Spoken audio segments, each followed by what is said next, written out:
우리나라도 가끔 경미하기는 하지만은 지진이 발생하는데 가까이 경주에서 지진이 발생한 경우들이 몇 번 있었습니다. 이제 지진이 일어나면 땅 속에서 발생되기 때문에 땅이 흔들립니다.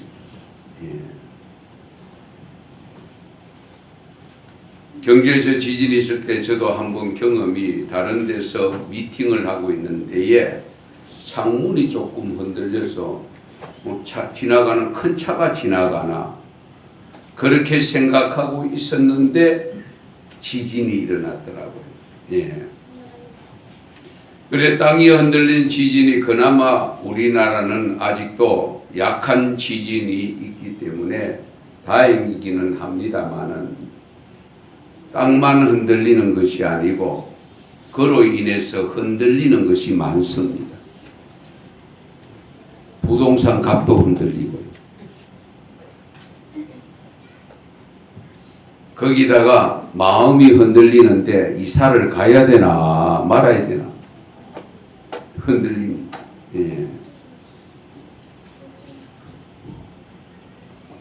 계속 이곳에 살아야 되나 또 어디로 갈까? 우리 마음이 흔들리면 인생 자체가 흔들립니다.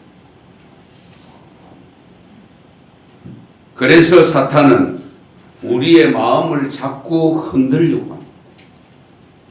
우리의 마음을 흔들려고 합니다. 어린아이가 태어나서 걷기까지 몇 번 정도 넘어지는 걸 압니까? 전문가들이 발표했는데 한 2만 번 넘어진대요. 2만 번 정도 넘어지는 과정을 거쳐서 걷고 있다는 거죠. 그런데 하나 신기한 것은 그렇게 넘어지면서도 아이들은 포기하지 않는다는 사실입니다. 내가 이 고생할 것 같으면 난 안 그럴래. 그런 아이들 보셨어요? 없어요.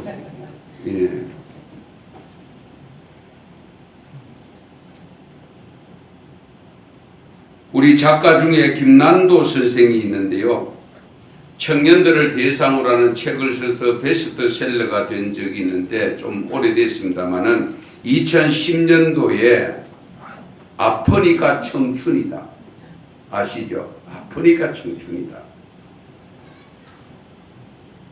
상당히 청년들의 마음을 다독여 주는데 그 2년 후에 2012년에 또 책을 냈는데 1000번을 흔들려야 어른이 된다. 몇 번 흔들려야 된다고요? 1000번이 흔들려야 어른이 된다. 그 책이 또 나와서 베스트셀러가 됐습니다. 공자 선생이 우리 인간의 나이를 이야기할 때 40대를 뭐라고 하는지 아세요? 부록의 나이라고 합니다. 부록의 나이. 그 부록이라는 단어가 흔들리지 않는 평정심을 이야기하는 표현입니다. 한문 표현입니다. 40대 안 흔들립니까? 오늘 지금 40대 없습니까? 부록의 나이 맞습니까? 어쩌면 더 많이 흔들리고 있을지도 모릅니다. 그래서 공자가 죽은 후에 100년이 지난 다음에 활동했던 맹자 선생은 40대를 부동심의 나이라고 표현했습니다. 부동심의 나이. 부록의 나이든 부동심의 나이든 그렇게 표현은 하지만은 어쩌면 요즘 우리 삶을 보면 가장 많이 흔들리는 나이가 될 수도 있습니다.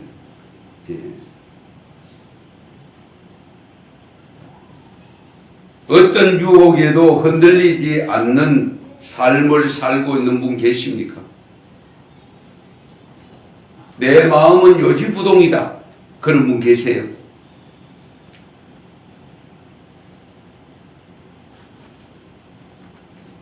부동심의 나이로 부록의 나이로 40을 지나며 마음이 더욱 든든하게 서가고 있습니까?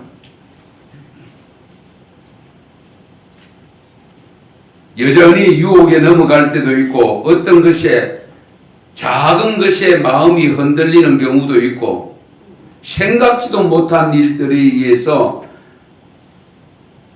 내 마음 나도 몰라 그런 고백을 할 수밖에 없는 상황이 주어지는 경우를 우리가 경험하며 살고 있잖아요.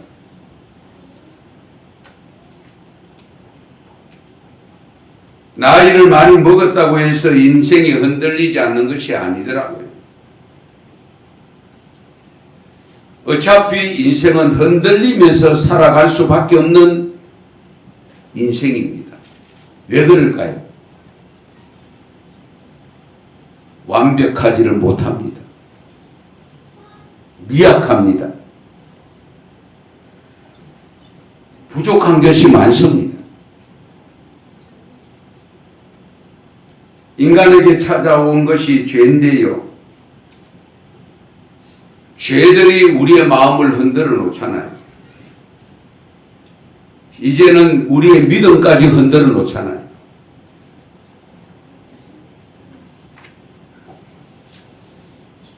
중요한 것은 그 흔들림 가운데에 얼마나 균형을 잘 잡고 가느냐가 중요한 겁니다.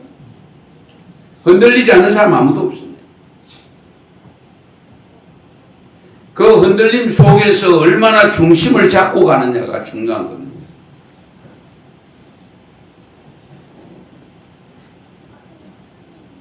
그래서 우리에게 올바른 신앙이 필요합니다. 올바른 믿음이 필요합니다.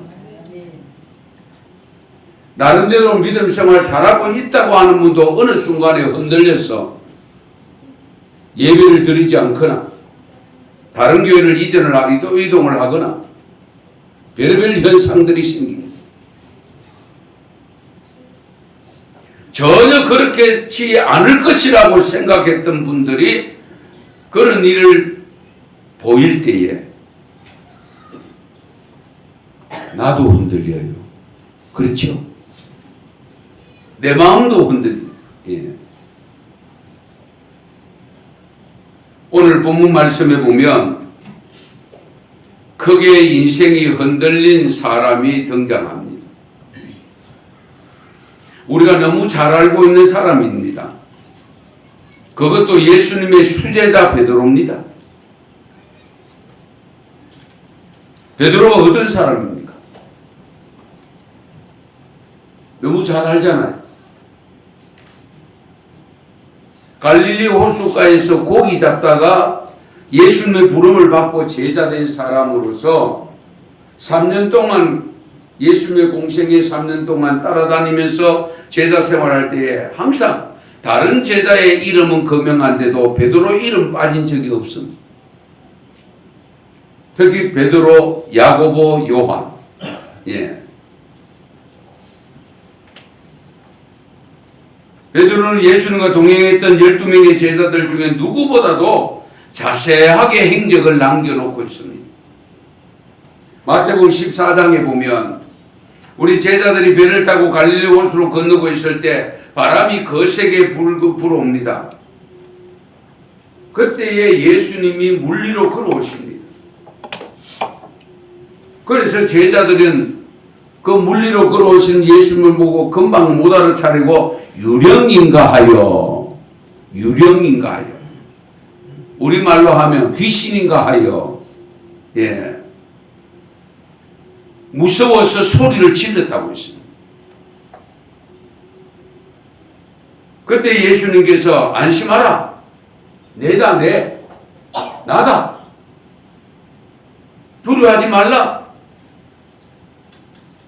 그 음성을 들은 베드로가 만일 주님이시거든 나를 명하여 물리로 오라 하소서. 얼마나 믿음 좋습니까? 그렇잖아요. 예. 만일 주님이시거든 나를 물리로 걸어오라 하소서. 그때 예수님이 곧바로 와라. 베드로는 첨벙 뛰어내리잖아요. 몇 자국 갔을 때에 바람과 물결이 이는 것을 보고 두려운 마음이 생기는 순간에 빠져들어갑니다.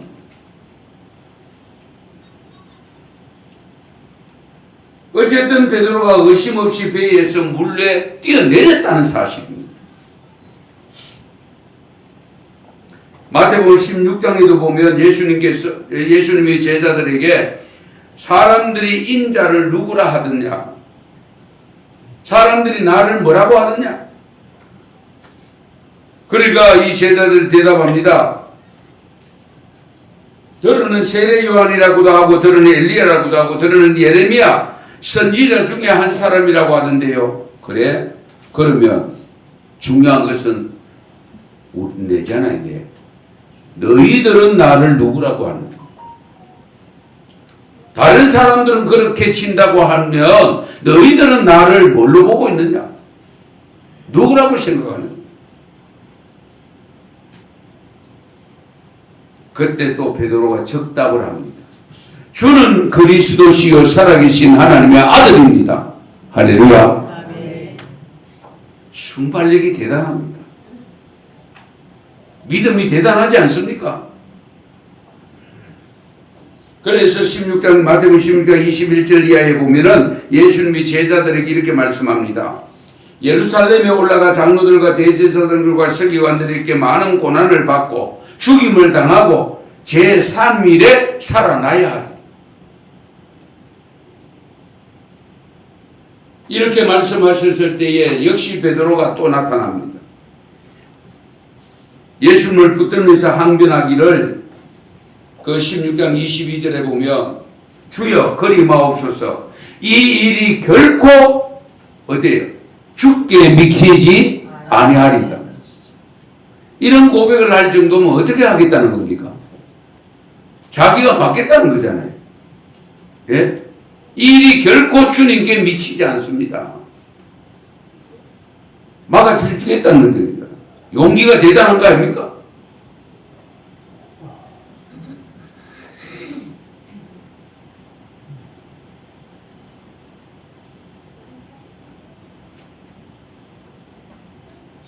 그런데 이와 같은 베드로의 모습, 오늘 본문 말씀으로 다시 돌아가면요. 예수님이 마지막 저녁 식사를 하고 제자들과 대화를 나누고 있는데 베드로에게 일러주신 말씀이 오늘 읽은 31절, 32절입니다. 시몬이 여기 베드로입니다. 시몬아, 시몬아.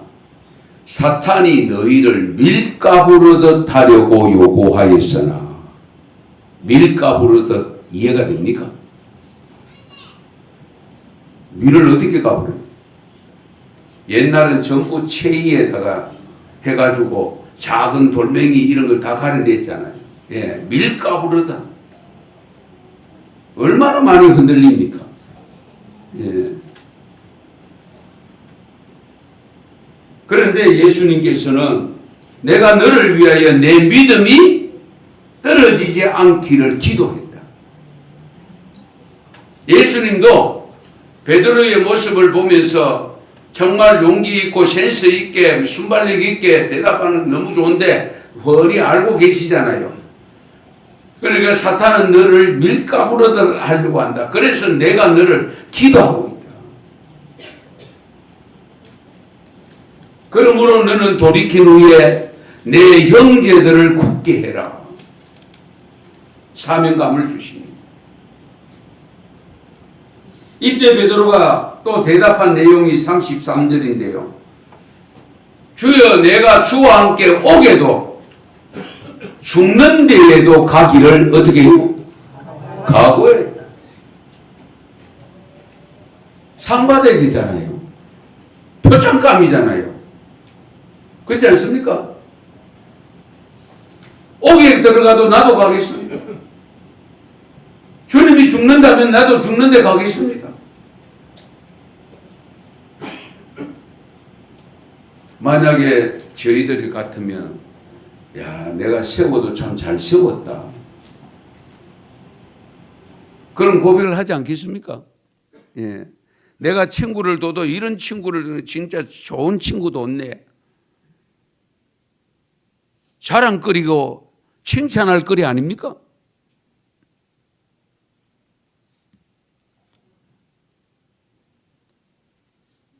그런데요, 밀가루르듯 하리라고 분명히 일러주시면서 내가 너를 위하여 기도까지 하고 있다고 하는 이 내용의 말씀을 우리가 생각하면서 34절에 보면 베드로야 내가 네게 말하노니 오늘 닭 울기 전에 3번이나 나를 모른다고 부인할 것이다. 앞에 내용을 보면 지금 예수님의 이 말씀을 들은 베드로가 어떤 말을 해야 될까요? 여러분 같으면 어떤 말을 해야 될까요? 주님, 저 같으면 이렇게 나를 뭘로 보고 지금 그렇지 않겠습니까? 지금까지 오게도 같이 간다고 했고 죽는 데까지 간다고 했는데 3번 부인하다네요. 있을 수 없는 일이죠.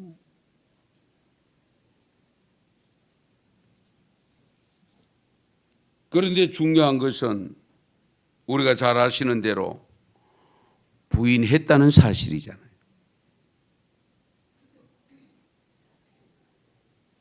그런 측면에서 보면 우리가 믿음은 최종 승리자의 믿음은 어디서 확인되느냐? 주님 앞에 가서 확인이 됩니다. 그전에는 아무도 모릅니다. 그래서 주님께서 말씀하신 것이 뭡니까? 마지막 주님 앞에 섰을 때에 알 수 있다라고 했습니다. 그럴 때의 문제는 칭찬 듣고 주님 품에 안기면 그보다 더 좋은 일은 없겠지만은 슬피 울며 이를 갈미 있으리라. 그런 일이 발생하면 정말 곤란하지 않습니까? 그때는 후회해도 소용이 없습니다.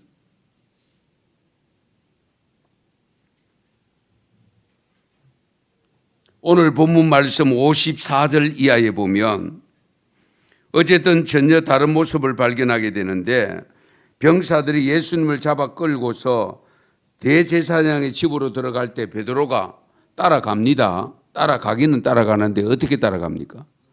멀찍이 따라갑니다. 자기가 분명히 가로막는다 그런 일이 없을 것이라고 했잖아요. 그런데 멀찍이 따라가서 됩니까? 12제자가 힘을 합쳐가지고 예수님 내놓으라고 달려들고 그렇게 가야 되지 않겠어요?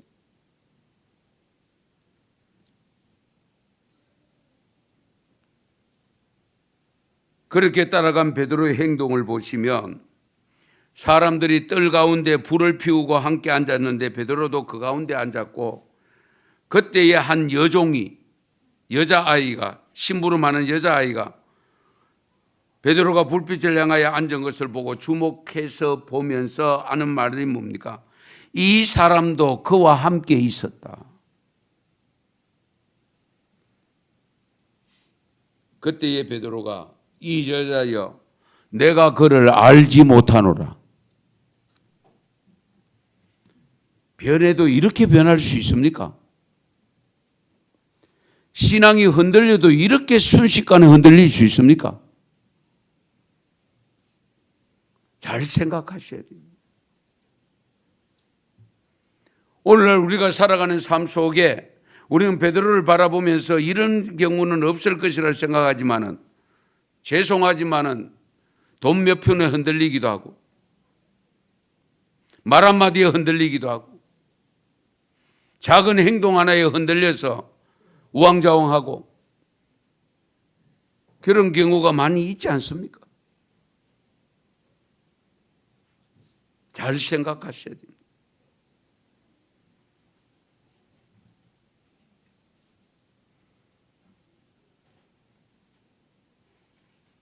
그런데 조금 후에 다른 사람이 너도 그 도당이라, 같은 당이라.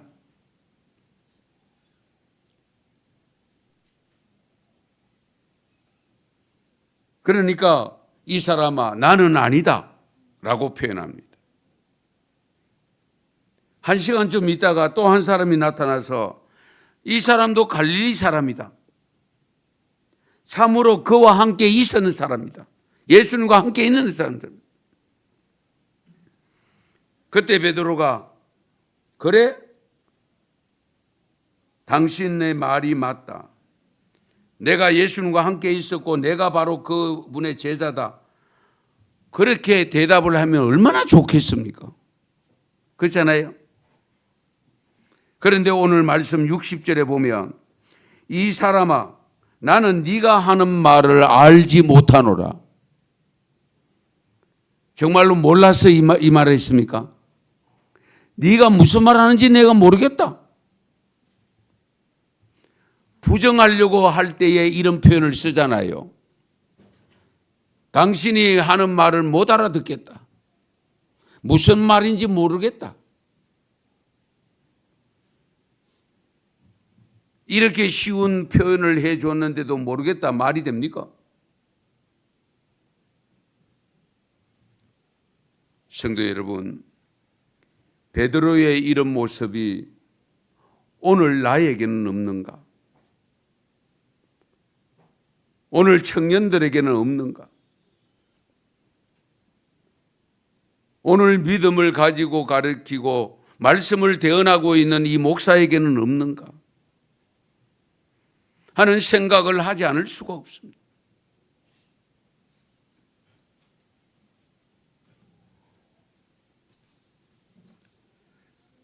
그런데 오늘 말씀에 보면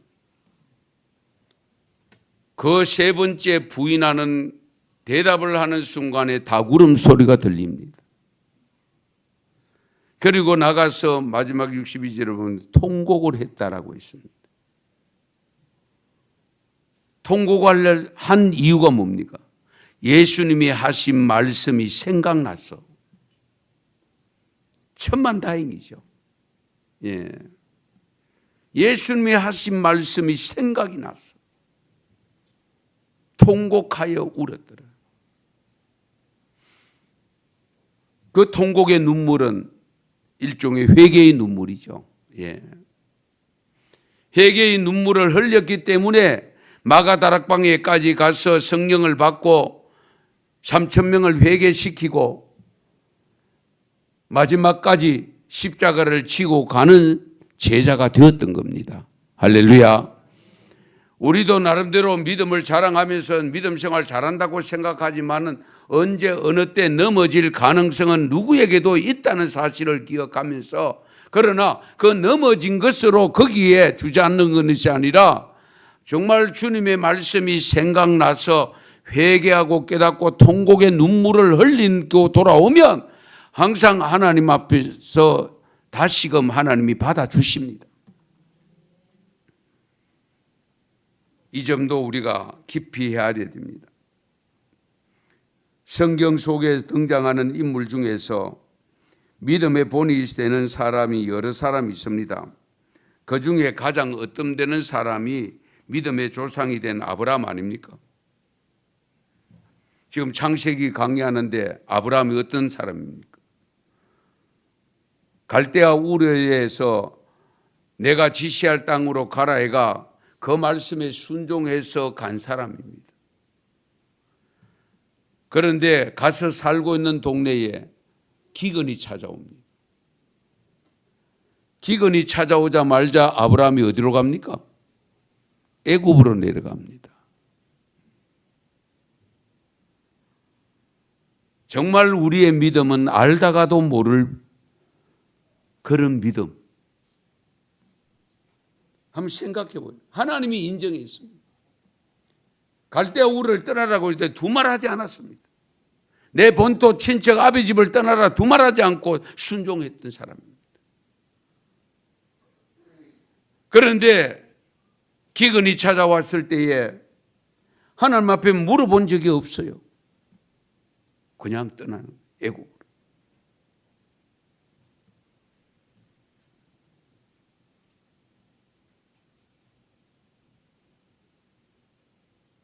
그러면서 애굽에 떠났을 때에 아브라함이 제일 걱정된 것이 또 있었습니다. 사레가 너무 예뻐서, 아내가 너무 예뻐. 그러니까 애굽 사람들이, 또 권력자들이, 힘 있는 사람들이 예쁘다고 자기 아내 삼으려고 나를 죽이기까지 하면 어떡하나, 그 생각을 하고 누이 동생으로 표현합니다. 이런 남자 데리고 살아야 됩니까? 예? 잘 생각해 보세요. 자기 죽을 거 걱정해가지고 아내를 누이 동생이라 하고 아내를 삼고 바로가 데리고 가면은 그대로 내주겠다는 겁니다.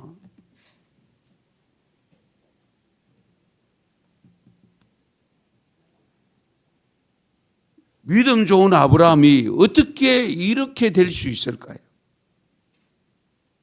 한순간입니다. 예. 흔들리는 건 한순간입니다. 넘어지는 건 한순간입니다.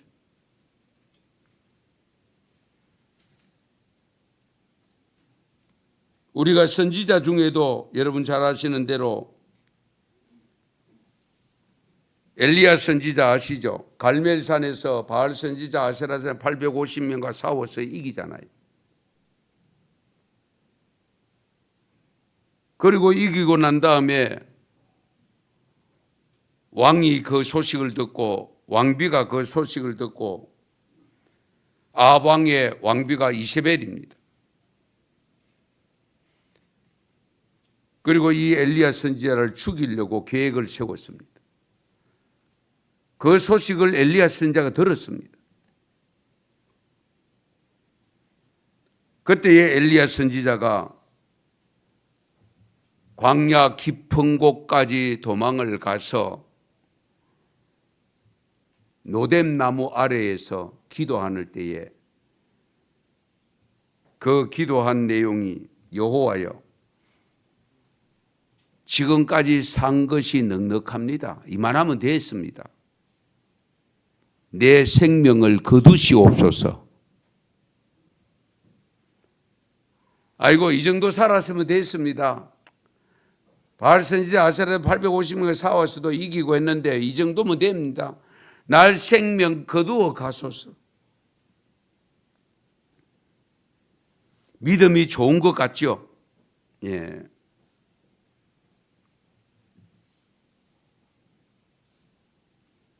이런 흔들림의 모습이 베드로만도 아니고 아브라함만도 아니고 엘리야 선지자만도 아니고 삼손도 흔들렸고 다윗도 흔들렸고, 제가 볼 때 흔들리지 않는 믿음을 가졌던 대표적인 사람을 꼽으라고 하면 요셉입니다.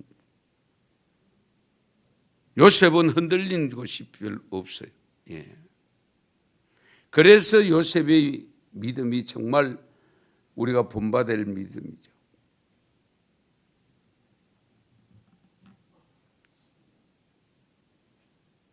목사도 흔들리고요. 대통령도 흔들리고요. 심지가 견고하고 훌륭하다고 여김을 받았던 사람들조차도 한순간에 흔들려 넘어지는 모습을 보게 됩니다. 믿음이 좋은 성도라고 칭함을 받았던 사람들조차도 때로는 흔들립니다.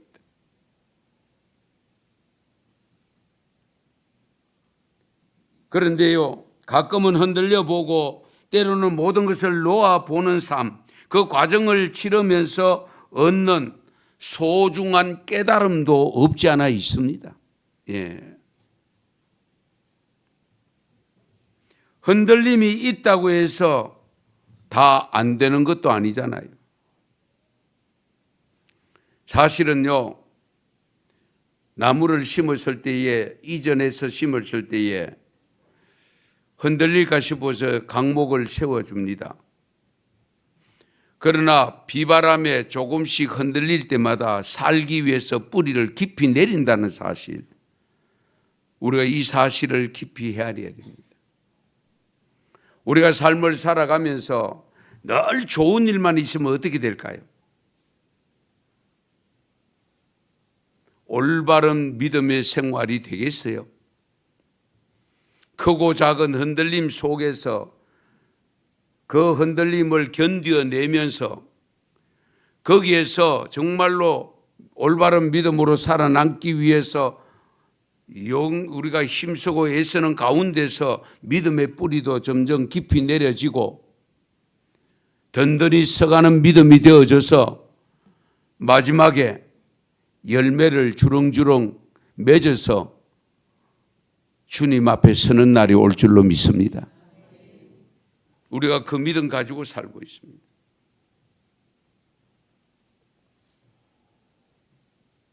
도종환 시인 잘 아시죠? 흔들리며 피는 꽃이라는 시가 있습니다. 한번 보시면 좋겠는데요. 흔들리지 않고 피는 꽃이 어디 있으랴. 이 세상 그 어떤 아름다운 꽃들도 다 흔들리면서 피어나니 흔들리면서 줄기를 곧게 세웠나니 흔들리지 않고 가는 사람이 어디 있으랴. 흔들리지 않고 가는 사람 없다. 사람이나 자연도 흔들리며 살아갈 수밖에 없습니다. 그 흔들림의 원인은 다를 수 있지만은 흔들리면서 살아가는 것은 어쩌면 자연스러운 현상입니다. 우리가 보기에 아무리 믿음 좋은 사람이라 할지라도 기도를 많이 드리는 사람이라 할지라도 인간이기 때문에 불완전한 인간이기 때문에 이미 아담과 하와를 통해서 죄성이 내 안에 들어와 있기 때문에 흔들릴 수 있는 여지가 있다는 사실. 누구에게도 예외가 없습니다. 문제는 작은 것에 흔들리느냐, 많이 흔들리느냐, 큰 것에도 적게 흔들리느냐 차이는 있을 수 있습니다. 그런데 흔들린다는 것은 부정적인 측면도 있지만은 긍정적인 측면도 있습니다. 무조건 나쁜 것만은 아닙니다. 베드로가 예수님의 말씀대로 3번 부인하고 난 다음에 밖에 나가서 심히 통곡을 했는데 이 베드로는 이 흔들림의 경험을 통해서 소중한 깨달음을 많이 얻었던 거죠. 무엇보다도 자신이 얼마나 연약한 인간임을 깨닫게 된 거예요. 그러니까 남을 보고 함부로 비판을 할 수가 없죠. 내가 이 모양인데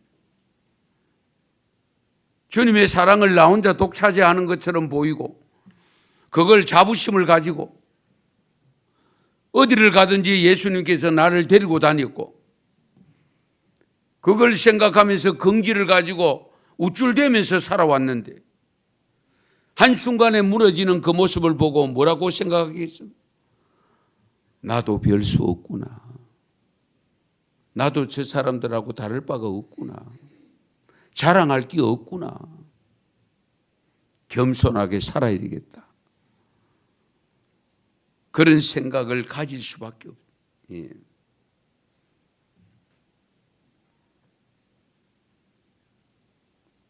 AQ 지수 들어보셨습니까? IQ는 많이 들었는데 AQ. 이 AQ가 역경지수입니다. 역경지수. 예. EQ는 알지요? 감성지수가 EQ잖아요.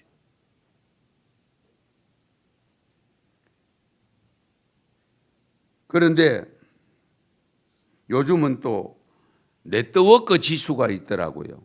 NQ. 네트워크 지수. 예. 역경지수는 살아가면서 부딪히는 좌절을 어떻게 의연하게 딛고 일어서는가를 알 수 있는 지수가 바로 이 AQ 지수입니다.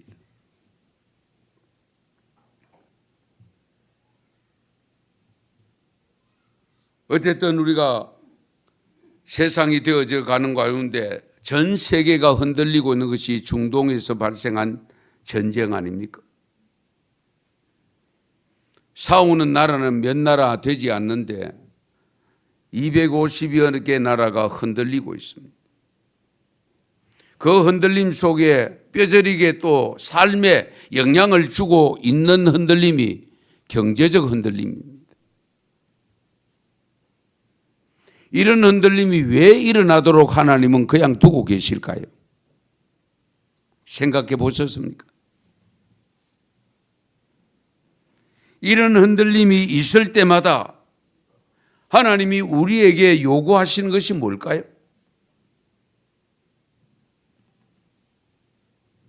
보다 확고한 믿음을 요구하고 계십니다. 어떤 경우에도 흔들리지 않고 오히려 그런 작은 흔들림 속에서 더 견고한 믿음을 가지고 이겨내도록 힘주시고 능력 주시는 분이 하나님이십니다. 그러므로 이럴 때일수록 우리가 더 많이 해야 될 것이 뭐냐? 역시 기도입니다. 기도를 더 많이 하셔야죠. 예.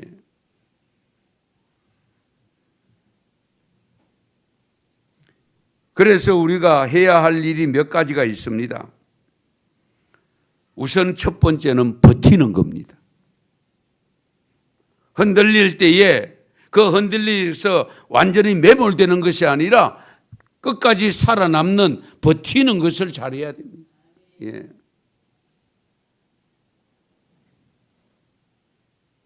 뿌리째 뽑히면 죽잖아요. 뽑히면 죽습니다. 흔들림을 버텨내야 됩니다. 강풍이 불 때에 흔들리면서 그 자리를 버텨낸다는 것은 분명히 만만치 않습니다만은 그러나 버텨내면 그 다음에는 더 강력한 힘이 생겨서 어지간한 바람 불어도 넘어지지 않습니다. 그래서 시편 기자가 고난은 내게 유익이라고 표현했습니다. 고난은 내게 유익이다. 예. 왜 유익이냐? 고난을 당할 때마다 말씀을 먼저 읽게 되어지고 듣게 되어지고 말씀을 먼저 생각하게 되어지고 지키지 못하던 말씀을 지키려고 노력하는 그 모습을 발견하게 되는 거예요. 예.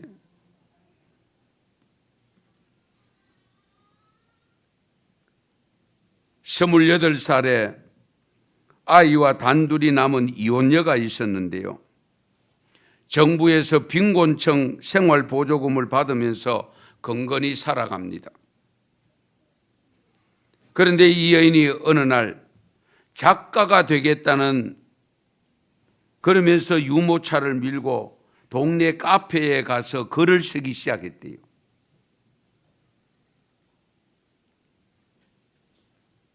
이런 경우를 두고 우리가 하는 표현이 있습니다.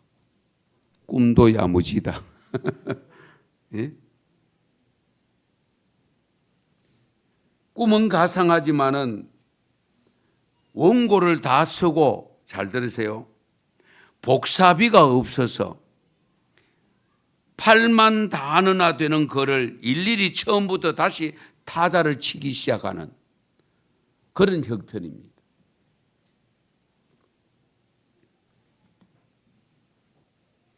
이 여인이 훗날 해리포터 시리즈를 쓴 작가가 됐습니다. 뭐 해리포터가 뭔지도 뭐 잘 모르시죠? 잘 압니까? 예. 조앤 콜링이라고 하는 롤링이라고 하는 분입니다. 1965년 7월 영국 웨일즈의 작은 시골 마을 소드베리에서 태어난 사람인데요. 어쨌든 그렇게 가난하고 이혼을 당하고 아이와 28살의 단둘이 그렇게 뛰쳐나와서 어려운 삶의 환경인데도 불구하고 내가 글을 써서 작가가 되어보겠다는 꿈을 안고 결국 그런 유명한 작가가 되었다는 사실입니다. 그런 작은 흔들림 속에 에라 모르겠다, 될 대로 돼보라, 이런 생각을 가지고 했으면 그 인생이 어떻게 됐을지는 아무도 모르죠. 그런 가운데서도 내가 이것을 이겨내야지, 극복해야지, 내게 있는 달란트를 사용해서 내가 끝까지 해보리라 하는 굳은 마음을 가지고 나갔을 때에 위대한 작가가 된 겁니다.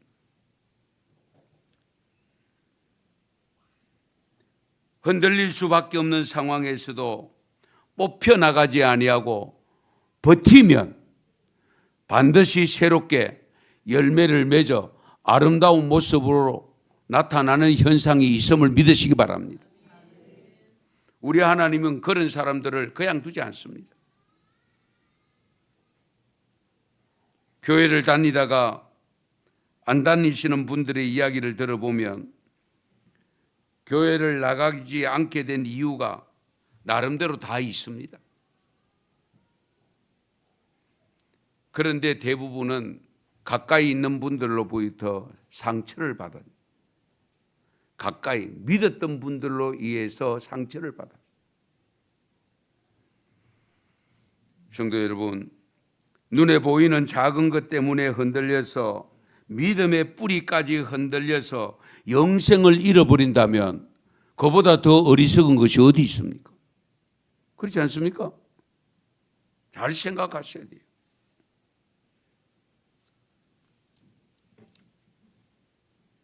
혹시라도 담임 목사를 통해서 믿음이 흔들린 분 계십니까?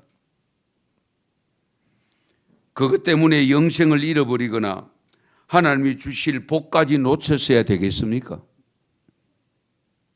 안 되지요. 예. 사람을 바라보면 실망할 수밖에 없는 경우가 많습니다. 우리는 신앙의 뿌리를 하나님께 두어야 됩니다. 사람에게 두면 안 됩니다. 우리가 사람에게 신앙의 뿌리를 두면 여지없이 무너질 수밖에 없습니다. 하나님께 신앙의 뿌리를 두는 사람도 때로는 흔들리는 경우가 발생하지만은 그러나 버텨낼 수가 있습니다. 흔들릴 때는 버티고 있는 것 자체가 믿음입니다. 예. 그래서 고린도전서 15장 58절 말씀, 좀 잘 아는 말씀이죠. 같이 읽겠습니다. 그러므로 내 사랑하는 형제들아, 견실하며 흔들리지 말고 항상 주의 일에 더욱 힘쓰는 자들이 되라. 이는 너희 수고가 주 안에서 헛되지 않은 줄 알미라. 아멘. 흔들리지 않을 수 없는 상황에서 흔들리는 경우가 있다면 우리가 해야 할 일은 할 수만 있으면 적게 흔들리려고 해야 되고, 그리고 흔들리더라도 뿌리째 뽑히는 일은 없도록 버텨야 됩니다. 왜? 그 일 때문에 내가 영생을 잃어버리면 안 되죠. 천국을 잃어버리면 안 되잖아요. 예.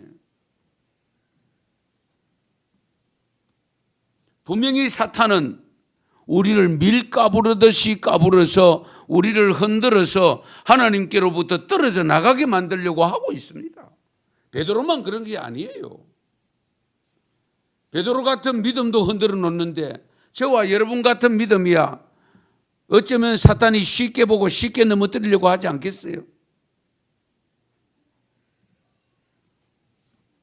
청년주의를 맞아서 오늘 청년 여러분, 우리 청소년 여러분, 앞으로 살아가는 삶 속에 여러분을 흔들어 놓는, 믿음을 흔들어 놓는 경우가 많이 발생할 수 있습니다. 그런 일이 생길 때마다 흔들림 없이 버텨나가면서 말씀 붙잡고 주님께, 하나님께 깊이 뿌리를 내리고 나가면 반드시 하나님 앞에 쓰임받는 삶으로 이어질 줄 믿으시기 바랍니다. 우리가 그런 믿음 가지고 승리하는 삶을 살아야 되죠. 그래서 시편 16편 8절에 이런 말씀이 있습니다. 같이 읽습니다. 내가 여호와를 항상 내 앞에 모시며 그가 나의 오른쪽에 계심으로 내가 흔들리지 아니하리로다. 아멘. 하나님을 어디에 모셔야 된다고요? 항상 내 앞에 모셔야 됩니다. 우리가 하나님을 앞에 모시고 따라가면 되는데 내가 자꾸 뭐가 다 해보려고 하니까 내가 앞서갈 때가 많아요. 하나님은 저 뒤에 계세요. 그러니까 흔들리면 붙잡힐 수가 없고 그냥 뿌리채 넘어지는 거예요. 제가 늘 강조합니다. 하나님을 가이드로 모시고 사십시오. 가이드로 모시고 사는 돼요. 하나님만 따라가면 돼요. 혹시라도 저와 여러분이 어떤 흔들림이 닥쳐올지라도 잘 버티어 이기고 나가서 그 흔들림으로 인해서 더 견고해져서 정말 하나님이 약속한 복을 받아 누리는 삶으로 이어지시기를 축원합니다. 축복합니다. 기도드리겠습니다.